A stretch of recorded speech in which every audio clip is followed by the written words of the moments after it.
Hi everyone, so welcome to the latest in the Cross Whitehall China Group's series of talks.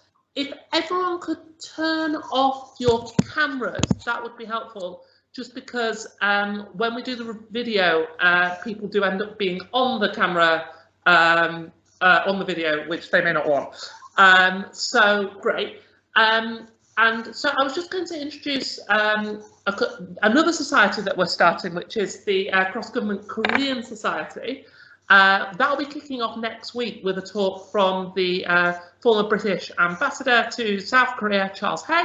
So if anyone wants to come along to that, do just drop me an email at michael.hill@trade.gov.uk, and there'll be lots of talks similar to this, really. So the second talk we have is from an academic, a guy called Andrei Lankov, who used to study, well, he's an expert on North Korea, and he's actually a graduate of Kim Il-sung University in Pyongyang. So if you're interested in, if you've enjoyed these talks, I'm pretty sure you'll enjoy the Korean Society talks. So just drop me an email at michael.hill@trade.gov.uk. We also, I noticed some people have been forwarded this invite, so if you've not come along to one of these before and you enjoy it, again, just drop me an email, michael.hill@trade.gov.uk, and I'll invite you to our future events. Our next one is in about 2 weeks with Henrietta Harrison, who is Professor of Chinese History at Oxford University, and she will be talking about the first translators between English and Chinese. So a guy called Joseph Staunton, who was an English guy who learned Chinese in the 18th century, and Jacobus Lai, who was a Chinese Catholic priest who learnt Latin and also served as an interpreter for the British first British mission to China. So that's what that will be about. But today we have Ernest Min-tak Leung, who is from the Chinese University of Hong Kong. He is a history PhD student, and as you'll see in the invite, some links to some of his earlier papers. I've read the one on Japanese involvement in North Korea, which was fascinating. So I don't know, maybe Ernest will be coming along to give a talk to our Korean Society as well one day. And so, yeah, I'll hand over to Ernest to introduce today's talk. Well, thank you very much, Michael. And I'm going to share my screen again. Yes, is it working now? I hope it is. Yes, it is. Good. Right. So I come from Hong Kong, you see, and Hong Kong has had for many years this laissez-faire economy.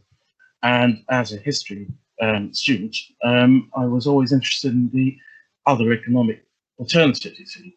And just on the other side of the barbed wire, on in Shenzhen, they have this other economy system, the planned economy, as people called it. And so I was always wondering, you see, if the planned economy was more than just a communist phenomenon. And it turned out not to be the case, that many places around the world had experimented with planning during various points of the 20th century and achieved, to various extents, a remarkable extent of development. So I thought that, as you know, during the past few years, many people have talked about this impending crisis of capitalism, and that laissez-faire has perhaps run its course, that it's certainly worth it to rediscover some of the legacies of the planned economy. And what I'm trying to do today is to explain how the planned economy in East Asia was more than just a communist phenomenon, as I said, that it affected other capitalist economies, such as Japan and South Korea, and even South Vietnam, although I won't be going too deep into that today. And to also explain that the planned economy in these communist countries had non-communist origins. So I'll start with explaining what I mean by the planned economy being a non-communist phenomenon. As you can see, and this is a map which I produced some time ago, all these countries, which are in red or purple, tried economic planning or state-directed economy, and the purple ones are still doing that today. So as you can see, most of these countries, which are in red, are not communist countries. Even the US, which I highlighted in brown here, attempted during the Second World War some sort of mobilizational planning. So it was a planned economy during the Second World War. And even Canada, of course, when Tommy Douglas was in charge, and before the 1960s, when Tommy Douglas was head of the Commonwealth Cooperative Party, they tried to introduce some sort of socialist planning as well. So this Planism thing, this intellectual phenomenon, is what I'm trying to explain here. And even Macau, which we all know to be a casino city, tried during the 50s to the 1960s 5-year planning. And there was a total absence of anything like that in Hong Kong. So that was what sparked my interest in this sort of economic model. Now, the reason why a lot of these countries had to try planning, it could be explained by the works of two people, Emmanuel Wallerstein and Alexander Koshenko.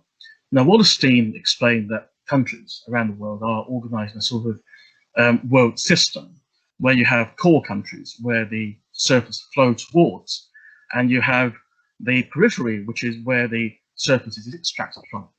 Now, when you're a peripheral country and you have low bargaining power, what you have to do is to have a state that's strong enough to direct the economy and to mobilize.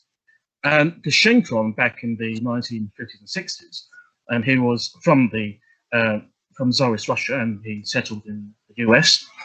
He tried to explain the Soviet model, and he came up with the idea that perhaps the more economic backward a country was, the more prone the state was to come up with some sort of state-directed catch-up industrialization strategy. And that explains why so many of these countries had to adopt state-led planning, because the market won't do that sort of thing alone. And this leads to another phenomenon, which James C. Scott, in his book called Seeing Like a State, and I highly recommend it, calls high modernism, which means that the state plans like in a sort of top-to-bottom, top-down kind of way, sometimes neglecting ground-level realities, imagining what realities would look like, but encountering totally different realities when they implement the plans.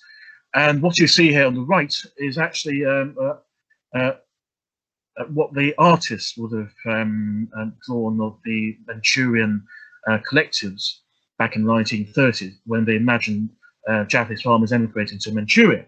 So this sort of high modernism came to East Asia at around the time. It was fully implemented by 1940, which is why I talk about later on the 1940 system. And to go back to the theme again, Planism was not a communist phenomenon.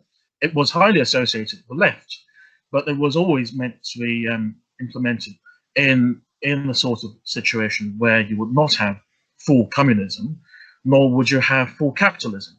It was always meant to be some sort of third way method. I'll come to that in a minute.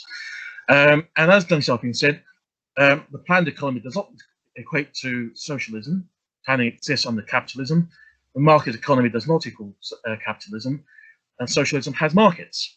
This was certainly understood by a lot of the planners, from Herbert Hoover, Mary Van Cleek, and Louis Lorwin, who tried their luck in the 1930s and 40s with the US, and Jean Monnet, who really succeeded during this post-war period with France, who argued that it was either planning and modernization or decadence. And Joan Mitchell, who wrote in his book, a pretty fascinating one actually, about how the post-war Labour government in the UK tried a 4-year plan, and then in the Harold Wilson years tried a national plan, shows you how even liberal democracies like the UK and even the Netherlands, or not to mention Sweden and Denmark, tried their hand at planning.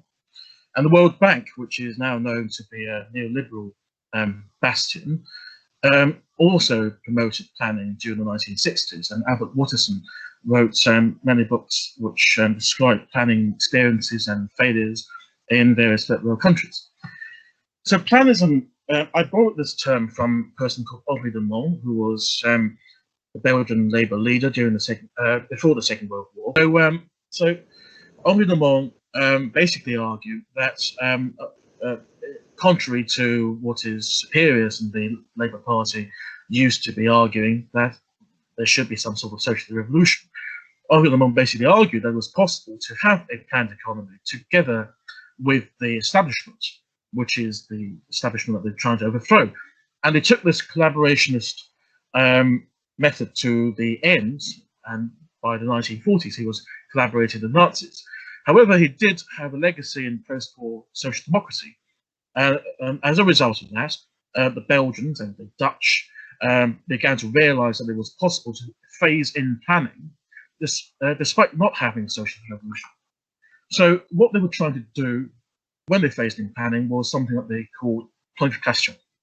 There is no word for this in English. I'll have to borrow this from French, which means to me as the rise of a science of governance, the transition, as Henri de Monts argued, from a political state to an economic state. So these days, most states are predominantly preoccupied with economic administration, with GDP growth rates, with unemployment rates.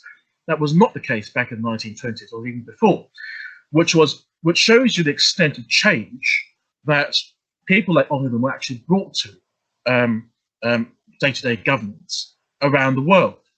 And although we don't have planned economies around the world now, this is some of the legacies that we've got from that planist moment.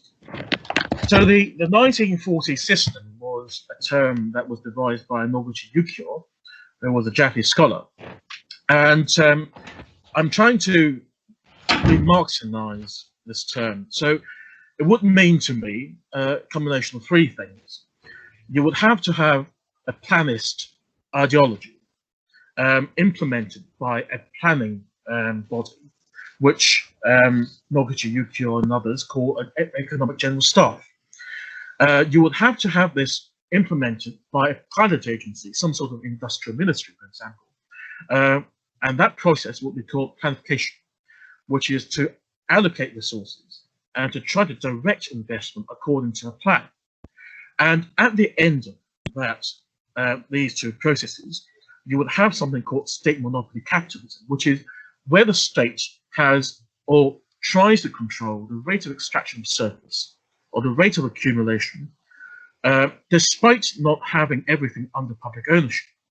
So you could have the state controlling the commanding heights of the economy, even though it doesn't nationalize everything, as was the case in Japan and South Korea, for instance. Another theme today are my attempts to push forward the start date of many different kinds of policies: developmentalist authoritarianism, socialistic policies, the co-prosperity vision, and so on and so forth. And I'm trying, as I said, to show that the CCP state had non-communist origins and that it had common origin to many other non-communist states, even outside East Asia. Now, East Asia after the Second World War has been called a non-liberal capitalist economy or developmental authoritarianism. This is characterized by rationalization, monopolization, growthism, and infrastructural building. I argue that the origins of this is in German state socialism, which was implemented by Bismarck after 1879. And phase two of that was German wartime state during the First World War, as devised by Walter Rathenau. And this was brought to East Asia by Nishihara Kamezo, whom I'm coming to in a minute. Nishihara actually ingeniously combined his own movement with China's own state socialist movement since the late Manchu years. And then in the 1920s and 30s, Stalin had a huge impact upon what was called the reform bureaucrats in Japan and the two Koreas and Taiwan, and also parts of China. And until the 1980s, this was the dominating influence, and it still has a huge legacy today. It all started with Henri de Saint-Simon, who was a French aristocrat, but who totally renounced his aristocratic origins.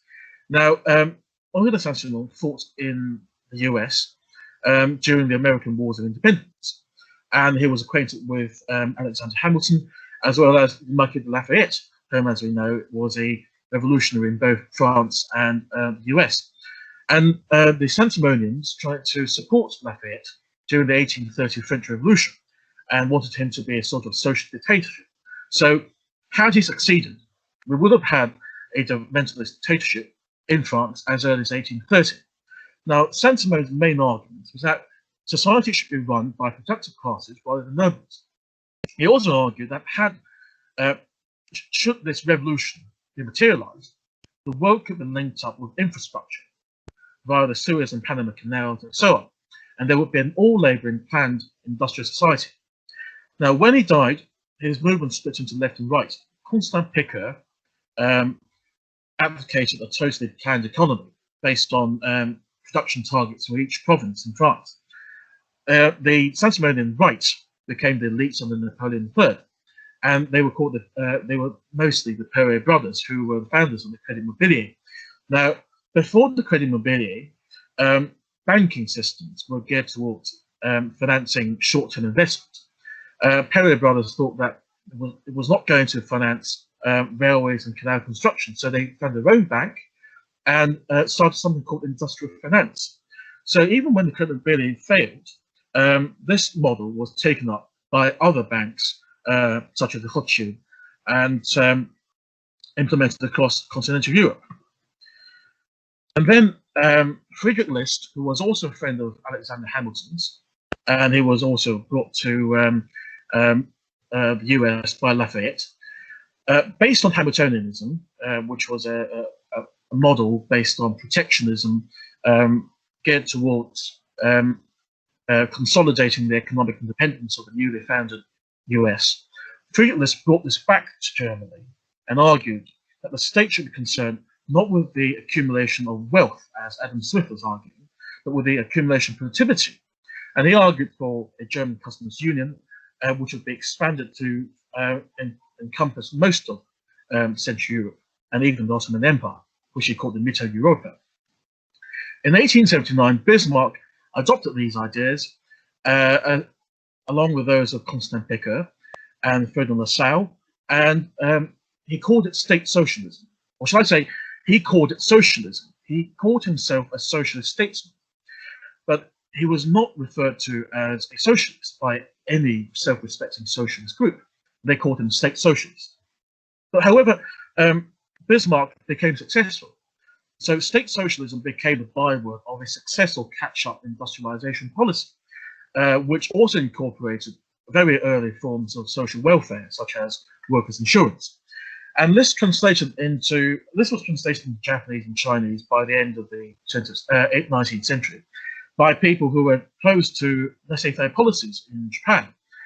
And by 1892, this group, called the National Association of Economics, was managed by someone called Komichi Tomotsume, who became the mentor to Nishihara Kameza. And in 1906, Japan nationalized its railways, and it started to be called as a state socialist country by the late 1900s. During the First World War, Walter Rathenau, who was son of the founder of AEG, one of the largest industrial combines in Germany, he became head of the raw material section of the Ministry of War. And he reformed it into the largest economic organization known to mankind up to that point, to the point where he had to use punch card computers to process the first set of big data in history. And the principles underlying this was state control over raw materials, import substitution, war corporations, and also concessions to certain labor demands, such as collective bargaining. And also he was thinking of land reform. So all these things were taken up by people like Lenin, who have been closely monitoring the German situation and called it not as state socialism, but state monopoly capitalism. And they called it the complete material preparation for socialism, that there were no intermediate rungs between socialism and what Rathenau was doing. And at the same time, the Entente was also looking at Rathenau, and in June 1916, they tried to reorganize themselves into an Allied economic bloc. And Nishihara Kanezo, who was at the time assistant to the Japanese Prime Minister, argued that this form of wartime economic organization should be adapted for post-war economic competition. So there was, by 1917, a very clear consciousness in East Asia that German state socialism was going to be very useful in post-war economic catching up and competition. Now, the Nishihara loans, which Nishihara started, was a 145 million yen investment package for China. It could be called the Marshall Plan of 1917. Now, the reason why I mention this is that it's absent in many works on Japanese history and state socialism, and it could be very easily interpreted as an extension of Japanese imperialism. However, it was signed along very different presumptions. And Nishihara actually argued that this was part of his state socialist package for the transformation of East Asia. And the origins of this policy would have to go back to the 1911 revolution in China, when different factions in the Japanese government, represented by Yamagata Aritomo, the head of the army, and Katsutaro and Goto Shinpei at the end of the civilian administration, they argued for a different approach to China. Yamagata wanted a military intervention in China, outright invasion. Goto Shinpei wanted to work with a new government, and so they came up with ideas for a sort of economic sphere for China and Japan, which was totally sabotaged when a new government formed right after the start of the First World War proposed 21 demands which would make China a protectorate. And Teruichi Masatake, who was Nishihara's boss, at the time of 21 demands in 1915, he lashed out at it and he said, well, they have no sense of how to conduct property policy with China, because it would turn China and Japan into eternal enemies like Germany and France. And he had a point, because Teruichi had spent almost 10 years in France in the 1880s. And Nishihara had been son of a peasant, born in 1873. He was subject to a lot of elite prejudice, but he was very aware of ground realities. So he was subject to so much prejudice that a lot of the politicians' memoirs and diaries don't even want to mention him, even though they met him on a daily basis. Now, in the 1900s, he worked in Korea trying to form an alliance of reformists. However, that was sabotaged again by more imperialist. And Nishihara, by 1908, was proposing a sort of state socialist program for the development of Korea, rather than the sort of extractionist program that the imperialists had. By the end of the decade, Nishihara was aide and confidant to Teruichi Masatake, who was governor of Korea. And when he became Prime Minister of Japan in 1916, he became his assistant and a sort of special envoy to China, if you like, a sort of Kissinger kind of figure. And Nishihara began writing a manifesto for the state socialist transformation of East Asia in 1918. So some of the proposals were pretty remarkable, and they called Germany's economic system organized and concentrated, a sort of attack on indulgent individualism. He also attacked the military for ignoring the needs of the general populace and for being the cause of Japan's low productivity. So he argued that Japan should raise its GNP per capita to above 200 yen, and that state socialism would be needed should that be realized. So that was a sort of growthist manifesto, which had never been seen before in Japanese history or indeed in East Asian history. He also advocated land reform and collectivization, 2 hectares per family. He quoted Friedrich Matthiessen and Hermann Schultz-Delitzsch, who were 2 founders of the German cooperative movement. They expanded what they were doing, and he argued that everyone should be assigned to a cooperative. That cooperative should be the basic administrative unit in the countryside, which is not a million miles away from the People's Communes in Maoist China. He also argued for some sort of unified purchase and marketing system, which was inspired by Hatanao, and there would be a single imperial commodities corporation which would buy and sell commodities from cooperatives back to peasants and urban consumers. And there would be a single department store in city centres, which would replace the need for any sort of retail industry. And he also argued for hydroelectricity and industrial zones. Now, for China, he argued that Japan's policies should be geared towards developing China's national economy, and that should Japan realize that its own policies could be the shortcut to realizing the industrial development and national unification of China, they could cut out on some of the opportunistic, invasive policies that they've been dreaming vis-a-vis China for the past 20 or 30 years. And they could come to the realization that China would never be conquered, but could be subject to some sort of economic union. He also argued that the railway concessions should be returned to China, which is something very remarkable for the time. Now, this was what Nishihara had in mind, this huge Central Asian transversal railway running from Tsingtao via Xi'an to Baghdad and onwards to Paris and Berlin. And he also argued for the development of wool and cotton and iron, which were raw materials that Japan needed, and in fact, the world needed during the First World War. And Japan was at the time a manufacturing base supplying a lot of the war needs for Europe and America.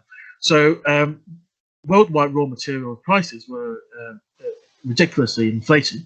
So the plan was to use Chinese raw materials to supply world markets.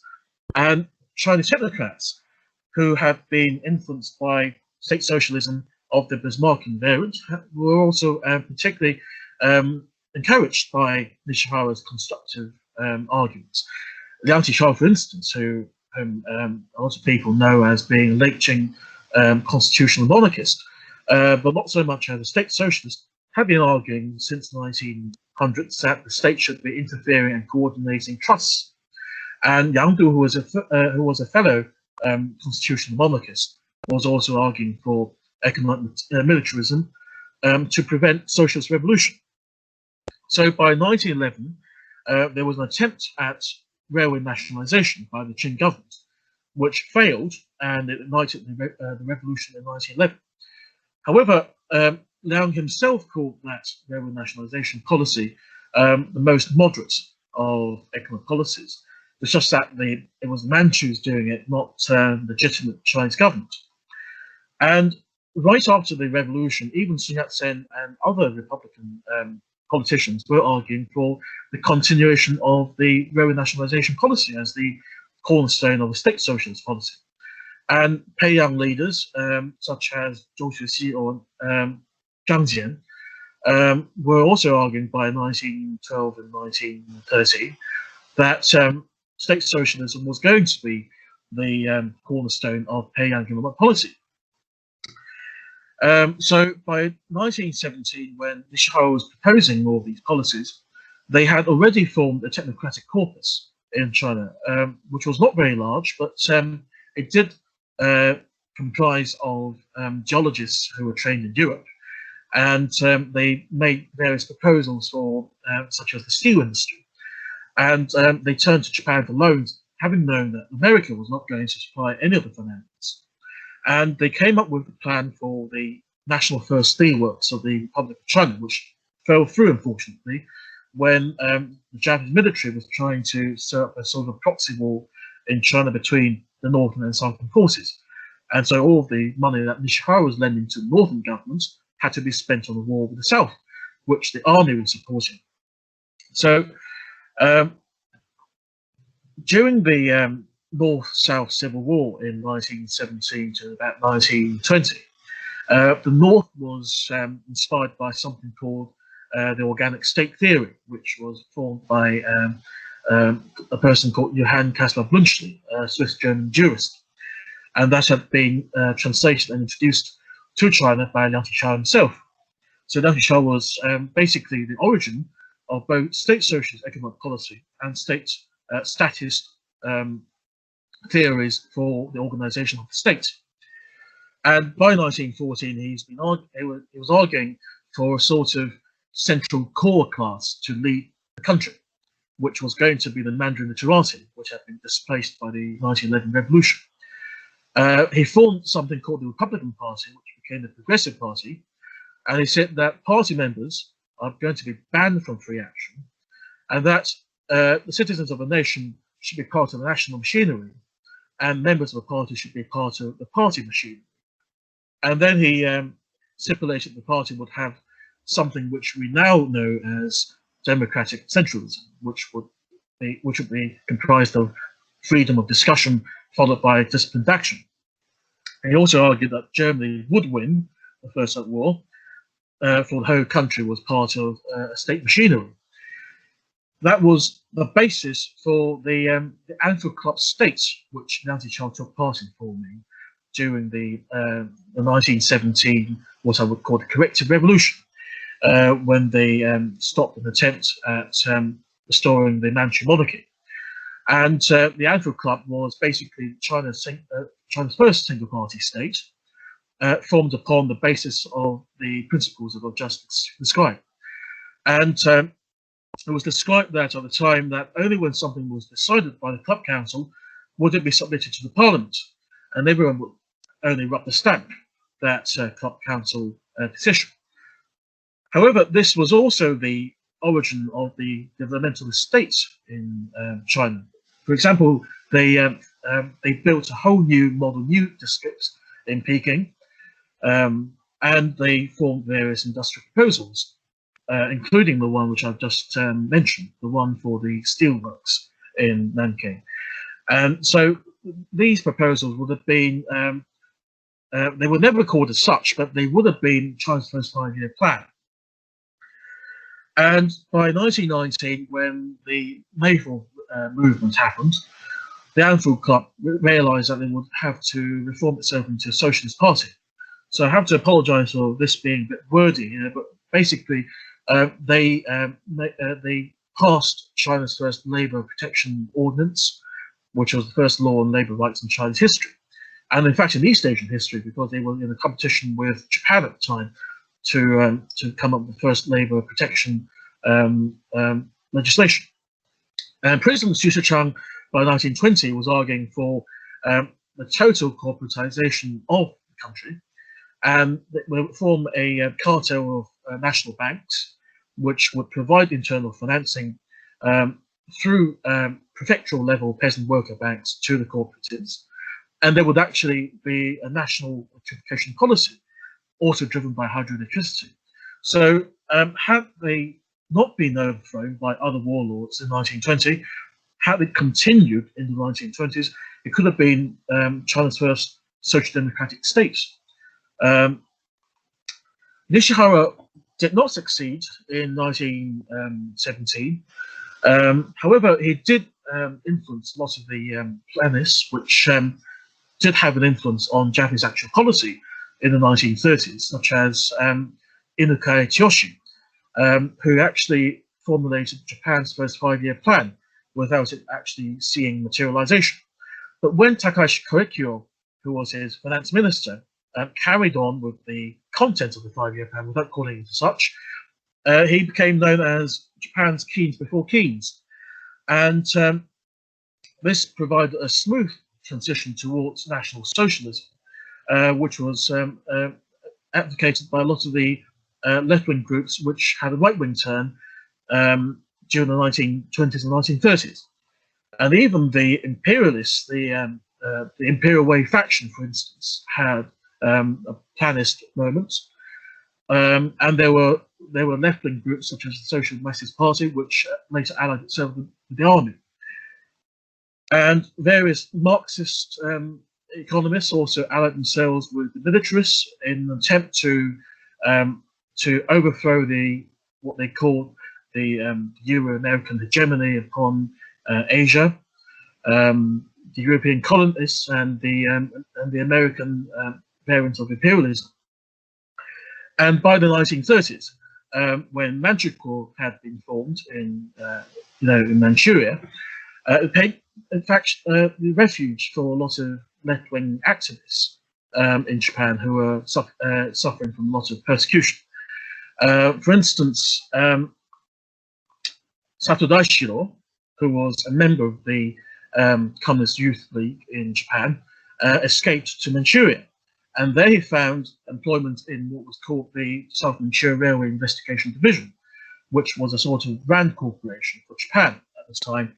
And they were encouraged to use Marxist methods to analyze places to be conquered by the Japanese army. And Sato Daishiro came up with the idea that they could boost production in the agricultural sector by overthrowing the landlords in Manchuria and having cooperatives for Chinese peasants. So that was made into national policy in Manchuria. However, Sato Daishiro was himself arrested for his communist sympathies, and he died in prison. And later on, Manchukuo started to promote mechanical farming. So on the left, you see this pamphlet in Japanese promoting tractor use. And this is a Caterpillar tractor, in fact. On the right, you see a pamphlet from 1950 by the CCP government Northeastern Bureau, which was trying to promote the use of tractors in Manchuria. So you can see that had it not been for the Japanese promotion of collectivization and mechanization, you would not have the basis for this sort of agricultural development in the Northeast, as was done after the CCP had taken power. Now, in North China as well, when the Japanese took over in 1937, you have industrial planning under Tsushima Juichi, who was actually one of the people who helped Nishihara Kanezo come up with his proposals in 1917.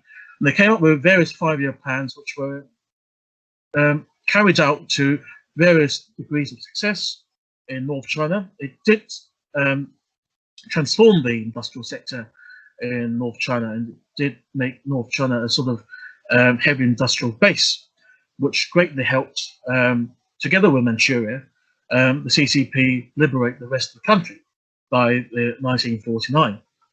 They also had something called the Agricultural 9-Year Plan, which I seem to have the only copy of by now. It doesn't seem to exist in any Japanese archive, but they did actually plan into the late 1940s and even 1950s. And by 1944, you have people like Sakei Chotaro, another left-winger who ended up in Manchuria, who was planning all sorts of industrial zones. So he was looking at a huge map of Manchuria and North Korea, and in fact South Korea as well, and drawing various transnational zones into huge industrial zones based on how labor and mineral resources and factories could be concentrated. So all these came back to Japan in the form of the 1940 system, when Japan itself also adopted a 4-year plan by 1938. And in 1940, they had something called the New Economic Order, which was where all the private capitalists had to be organized into control associations, which were then placed under state direction. This was not nationalization. This was a sort of state direction of the private economy. And this would become the model for a post-war Japanese state, where they would not have nationalization, but would have close cooperation between the public and the private spheres. There was even talk of collectivization in Japan for the agricultural sector. And in the immediate post-war period, when the Socialist Party was briefly in control of the government in 1946, they had an economic stabilization board, which immediately drew up a revival plan for Japan, as well as reforming the control associations under the new economic order into various control groups, which were called Kodan, or public control groups. So this is a list of plans which were made by the Japanese government since 1948. And they had the revival plan in 48, the first 5-year plan in 55, and various 5, 6 year, 7-year plans up to 1979. So even economic planning was not alien to the post-war Japanese state. And you also have the huge continuity between the colonial and North Korean states. There was a planning department in the Government General Korea under Japanese, which installed a controlled but unplanned economy. So there was never a multi-year plan for colonial Korea. I might have to dig into that, but I have never seen it. They did have control associations, and they did have collectives for peasants. And by 1946, it easily transitioned into fully fledged planning in North Korea. And in South Korea as well, there were calls for planning, and the first plan was actually made in 1954. And this fell through. But in 1961, when Park Chung-hee, who was himself a Japanese military officer back in the Second World War, attained power through a coup, he immediately started to plan the South Korean economy. And South Korea had a series of 5-year plans until around 1992. So in the late 1940s, you have South Korean intellectuals arguing for more controls and more plans to eradicate profiteering by middlemen. So this yearning for planning is something which we may find very alien today, but it's very much real in the immediate post-war period. And planning was seen, much as it was seen in France and Italy and elsewhere, as being a way of stopping the revival of fascism or the reversion to militaristic forms of social control. And Kim Il-sung and Park Chung-hee basically became the embodiment of what I would call left and right Sansimonism, if you remember from the earlier parts of this presentation. Now, I would have to skim through the Planism in China, but there was something called the Kuomintang left, and they were quite unfortunately, much as Henri de Monts was a collaborationist, the KMT left saw merits in collaboration with the establishment and a non-confrontational way of bringing about a planned economy. And they eventually ended up collaborating with the Japanese. So they installed a controlled economy in eastern China, which was easily absorbed into the post-war state. And at the time, in the 1930s, various provinces also experimented with planning, such as Shanxi, which had a 10-year plan, Guangdong, which had a 3-year plan, and even Zhejiang, or Zhejiang as it is known today, had a 5-year plan. And they also achieved some success. And in fact, Jean Monnet was himself working in China during the 1930s under T.V. Soong, who became a particularly disastrous finance minister after the Second World War. But the 1940 system, or should I say the 1937 system in China, was started by the Peiyang technocrats who collaborated with Nishihara during the 1917-1919 period. And Wang Wenhao and Ting Pengkan became the leaders of the Resources Commission, which was a bit like the Italian IRI, which controlled all the state-run industries in China. And they had a 5-year plan in 1937, planned with Nazi assistance in mind, which did come, and it was only halted halfway through when, during the Japanese invasion, they had to retreat to Chongqing. And there in Chongqing, they had the 1940 system, and that was when the Kuomintang installed what was called the Triple Link Administration, which had 3 elements: planning, execution, and evaluation. So every policy would have to be scientifically planned, it would have to be planified or executed, and then subject to an evaluation. And the body that saw to that being done was called the Central Planning Board, which was led by Xiong Shihui, who was a general and who was educated in Japan.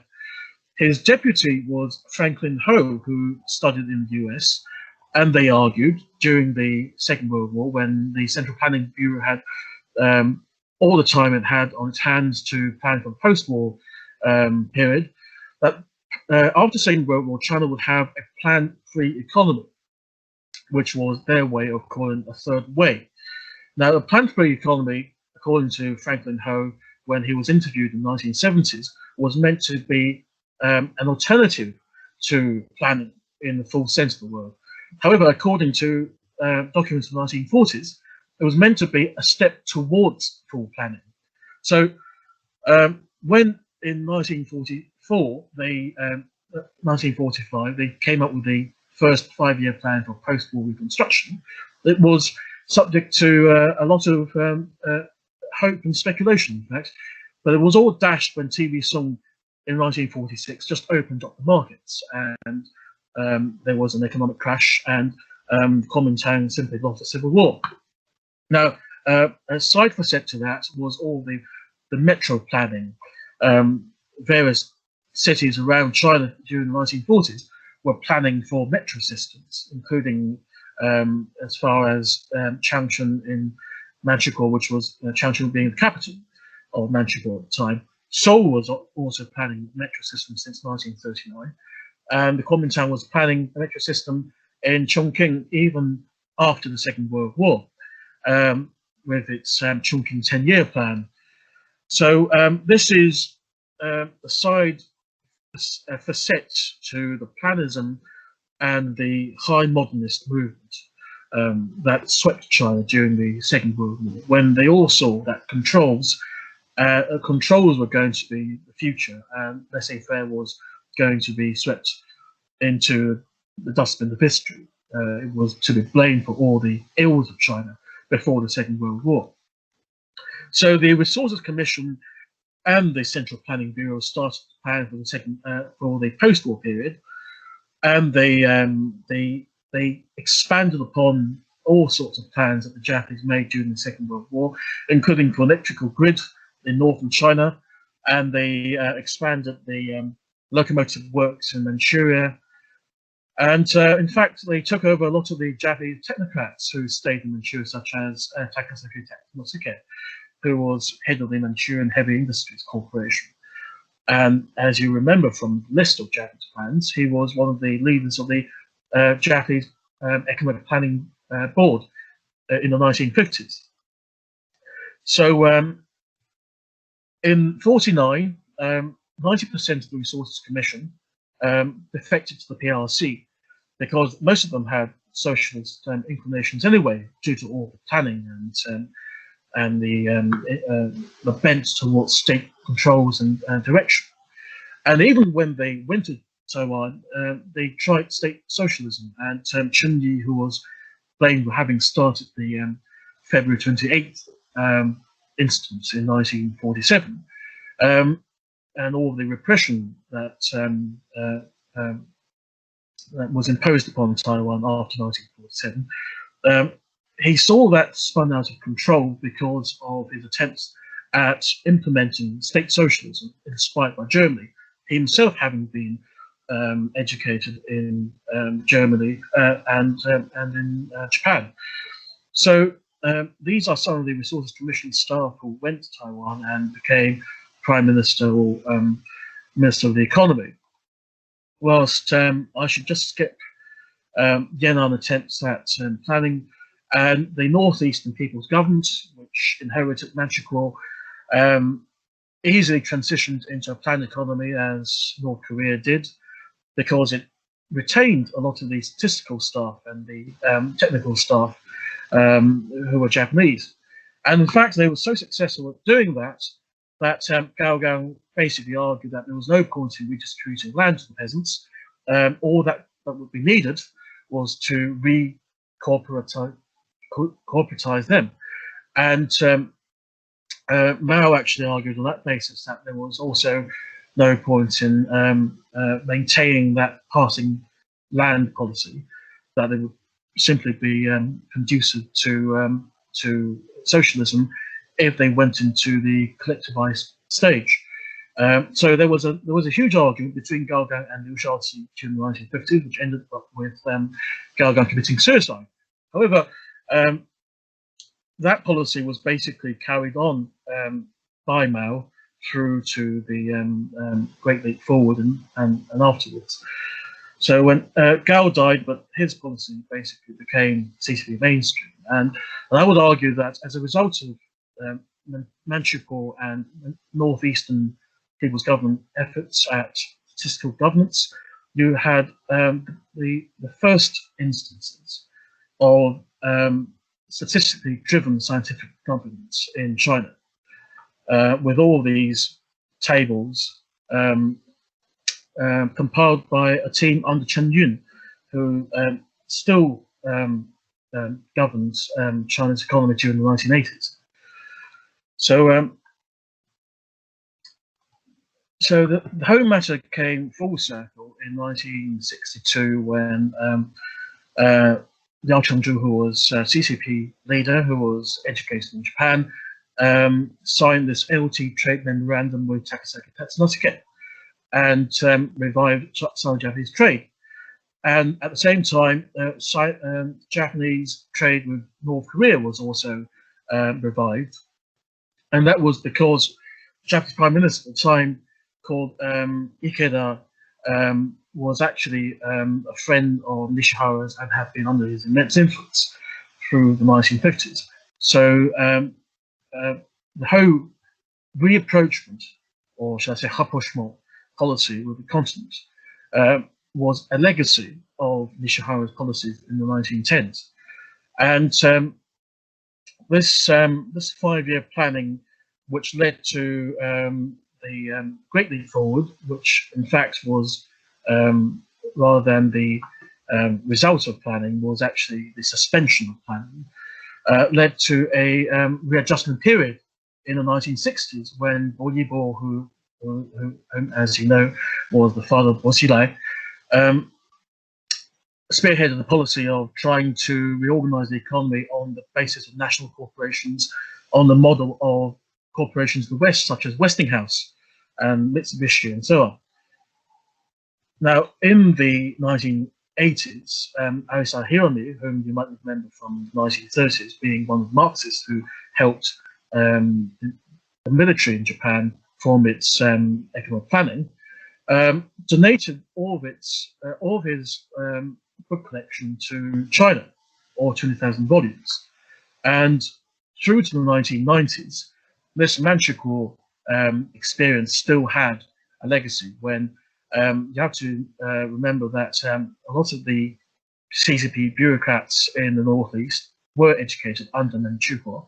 And this Kenkoku University, which meant state-run university, had amongst its students Gaudi, who was Jilin Party secretary until 1989, when, after the Tiananmen incident, he was drafted into Beijing to be chief editor of the People's Daily.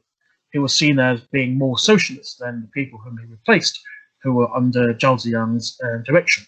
And Gaudi basically, when he took over the People's Daily, basically argued that the socialist planning policy should be revived and rationing should be brought back, and that the West had its problems. He was actually right on that. You know, he actually argued about things like the US having problems with people affording medical care and university education.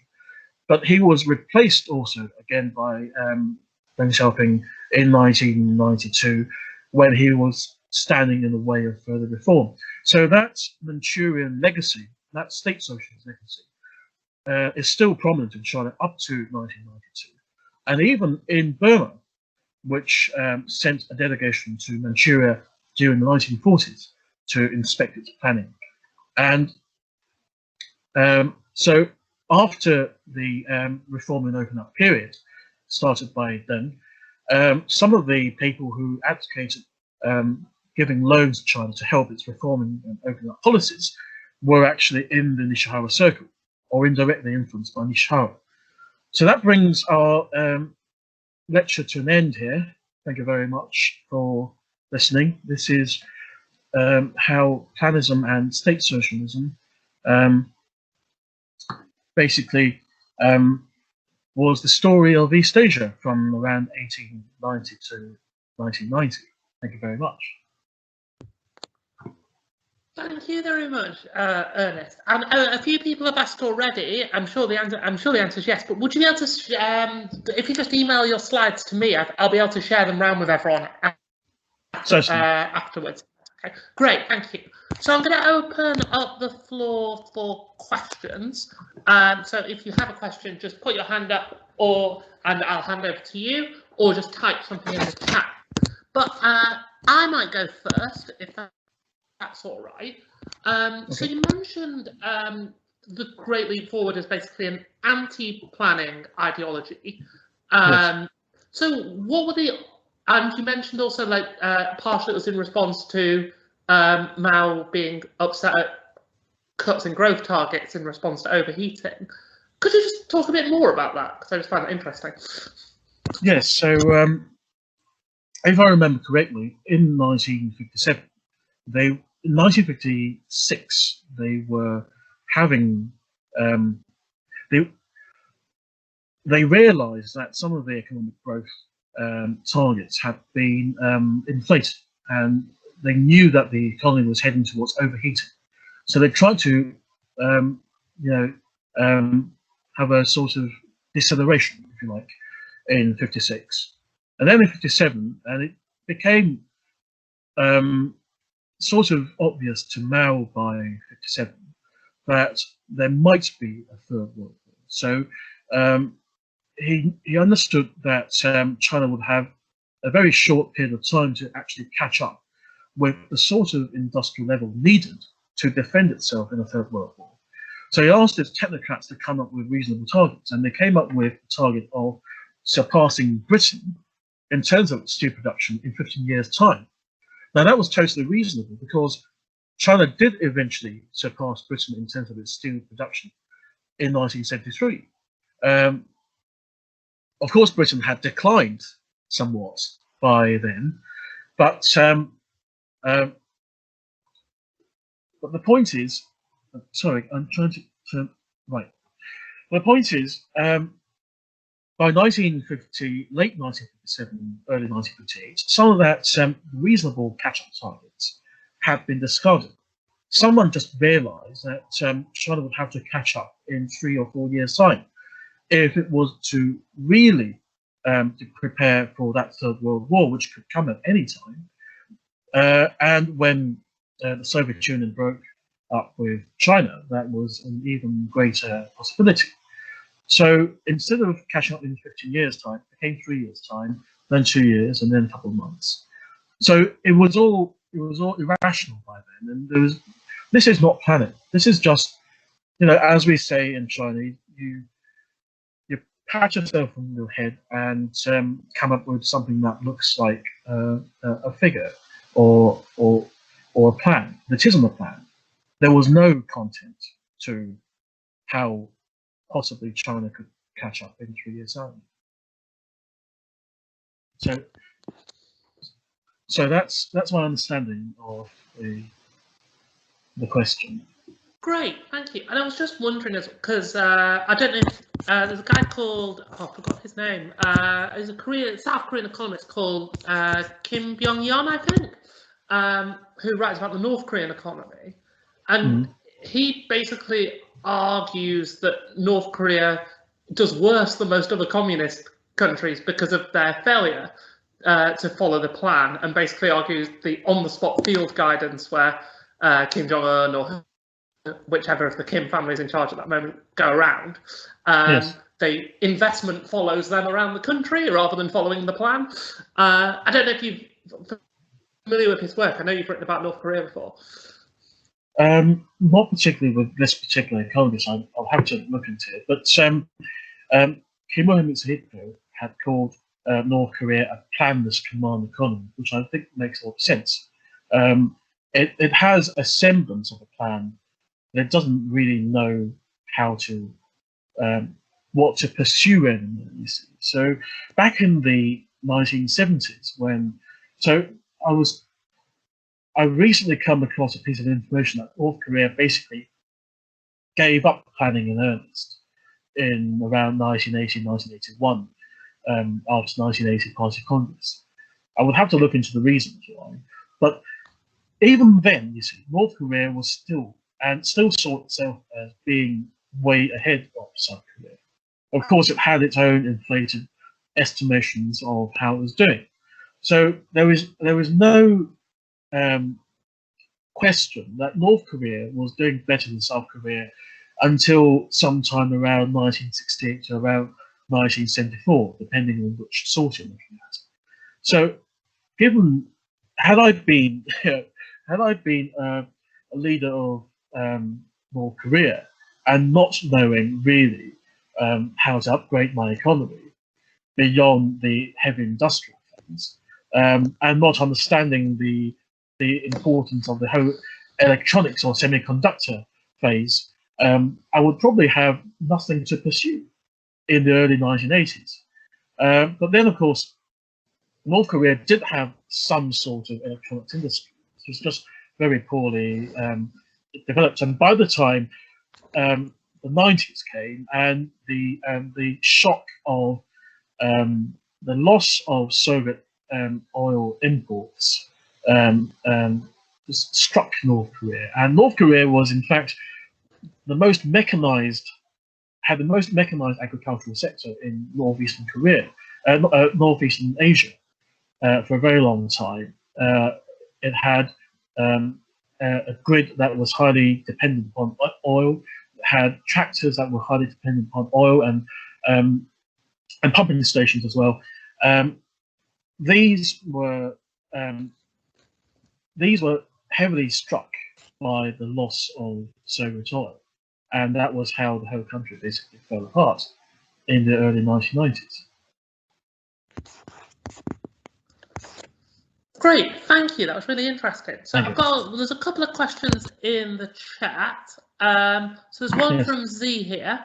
To what extent did Planism or long-term planning play in realising the industrial and economic superpowers of today?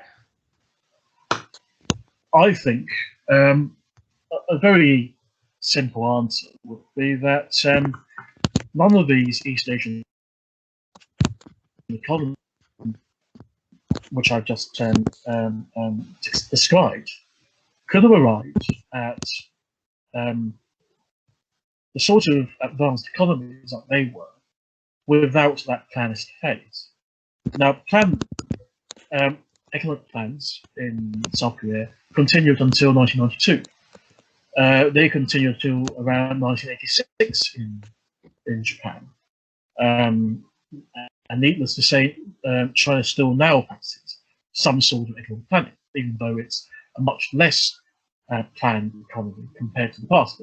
It is still a much highly planned economy compared to a lot of the superpowers which have come and gone in the past. So it is highly doubtful that East Asia could have arrived at its developed state without that sort of plan. And in fact, the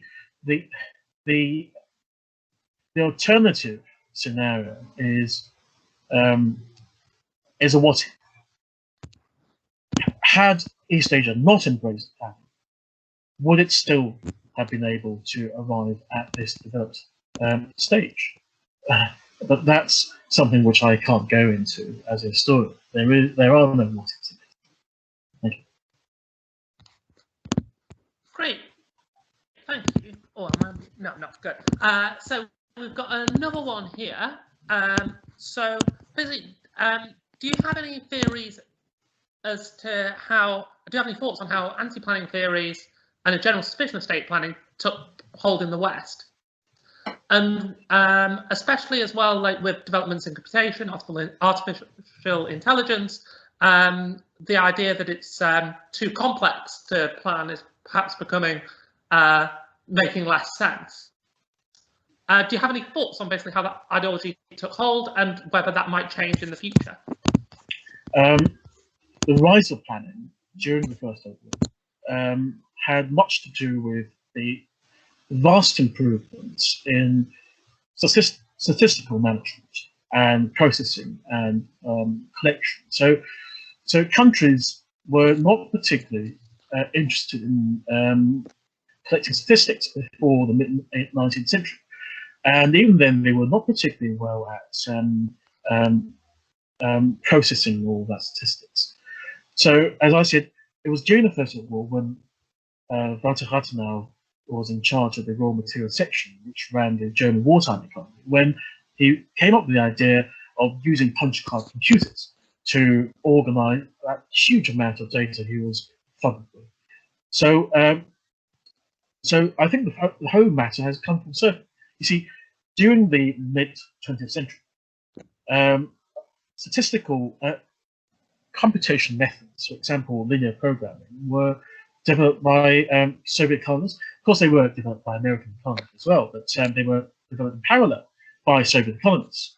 And also, at around the same time, the French realized that they would need better statistical management and mathematical formulas to organize all of that statistics. So one of the reasons why some people argue that French planning failed was that they had statistics first, but didn't come up with the mathematical formulas until something like a decade into their attempts at planning, into the late 1950s. And so, so we've come full circle. We now have all the mathematical formulas, you know, the computational methods, the big data or big data systems. It's down to how we use them, you see. And collecting data these days is so incredibly easy compared to back in the 1910s. And if the people back in those days had the courage to plan and forecast and predict, then we should have the same courage today. But I would say that perhaps the planned economy in the future would not assume the same appearance of planned economy as it appeared in the past. It would sort of look like Walmart or Amazon, lots of individual trading activity going on, but people monitoring things on a real-time basis and making forecasts as things go, as things progress, rather than on weekly or monthly terms. So and there is actually a book called The People's Republic of Walmart, which I recommend you to read. And it basically argues that Walmart is now the largest planned economy in the world, which is probably true, and basically a model for the future state if it ever comes into existence. Thank you. Fascinating stuff. Thank you. And so something you sort of touched on there was kind of the linear programming type stuff, because linear programming, when it was first tried in sort of the 50s and 60s in the Soviet Union, I think was quite controversial among economic planners within the Soviet Union. And again, you talk about planning generally, but in terms of I think planning in say the 50s China, where you have basically you get a list of inputs and outputs expected from each factory, is quite different to planning in say 70 South Korea, where you have 2 or 3 companies in an industry who are notionally competing but actually have quite strong targets from central government. Were there debates in China or in China in particular about which kind of planning was best, or was it more Maoist versus planners? I'd say that the real debates took place in a very short period in the 1960s, when, as you know, Gordon was one of the people who argued that ration tickets could not replace the functional currency. And you have during the period, as I mentioned, Bolivor trying to come up with a new state capitalist model for China. Whether they could introduce some of the statistical and management methods of large Western corporations, which became things like Walmart. But I know relatively little about this. Now, the second wave of debate took place in around 1978 to 85 or 86, when, or shall I say 89, when it was argued that by some that the Western was superior, order liberalism and all that, social market economy. Others argued that the French and the Japanese or the South Koreans were more interesting. I have yet to research about this period because my focus covers up to 1962 or 66, depending on how much information I can get about the 1960s interregnum. But there was a very interesting book coming up, which I recommend to all of you. That's coming out in a few months' time.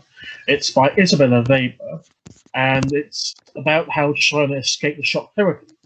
And that book starts in 1978 with all that debate on whether China could adopt West German social market economy principles. And in fact, the funniest thing is that some of the Chinese diplomats who introduced this debate to China were educated in 1930s Marxist Germany, and they had contacts, or they re-established contacts with economists whom they had met or known during the 1930s in Nazi Germany. So this is again a huge legacy of the pre-war period, and as I've been arguing throughout my presentation, the 30s and even the periods before were highly influential and highly important to understanding the post-war economy in this region. So I think that's a very incomplete answer to your question, but I hope it answers it to some degree. No, that was great. Thank you. So we've got one in the chat from Eugene. So do you have any thoughts about the parallels between historic economic planning and modern state capitalism practices such as those of China? The state, in particular, the state capitalism model makes it very difficult to distinguish between national security and economic activities. So yeah, what do you make of that, I guess? I would say that simply based on my understanding of the history of planning, that I'd say national security and economic activities have always been part of the same planist, shall I say, impulse. The first planned economy in the world, as I said, was wartime Germany during the First World War. And so the impulse, or shall I say the pressure to plan an economy, especially for the 1940 system, obviously for the 1940 system, was wartime needs. And had it not been for the preparation for a future war, perhaps post-war China, the PRC might not have adopted a heavy industrial approach. It might have adopted, as many have argued, in the 1949 to 52 period, a balanced approach between heavy industry and the agricultural sector, or perhaps an agricultural, predominantly agricultural sector led sort of economic growth model. So I think WTO, yes, it tries to distinguish between the two, but is it historical to distinguish between the two? And will it ever happen again, given the new Cold War that we're facing? And of course, the whole point of planning is to distort certain market mechanisms. Now, a lot of detractors of planning argue that planning distorts market mechanisms. That's just accusing a cow of being a cow. So planning is meant to divert resources from people who can afford it to or places who can afford it to people and places who can ill afford it but who needs it, such as wartime industries, which may not offer the highest rates or the highest prices. So the whole point of planning, as it was conceived at first, was defense orientated and also bent towards bending market mechanisms. So I hope that answers your question to some extent. Great, thank you very much, Ernest. I can't see any more questions in the chat. I could go on, but I also actually do have to go. Right. I saw no other questions in the chat. And maybe I'll probably be dropping you an email shortly with some more questions. Or Michael, the alternative way to do this would be to make me the host, and I'll just answer the questions as they go along. Sure. I'm not sure anyone has any. So I've got some more, but I don't think anyone else has any, unless someone wants to take over. So if you could email me your slides, and I think I might not be the only one to be getting in touch with you with some questions. Thank you so much for coming, Ernest, and I may well be in touch soon, asking if you want to come and talk to our Korean Society as well. Thank you so much for inviting me. Cool. Thank you so much for coming. It's been really interesting. And yeah, speak to you soon. Speak to you soon. Yes. Thank you. Thank you everyone for joining. Bye.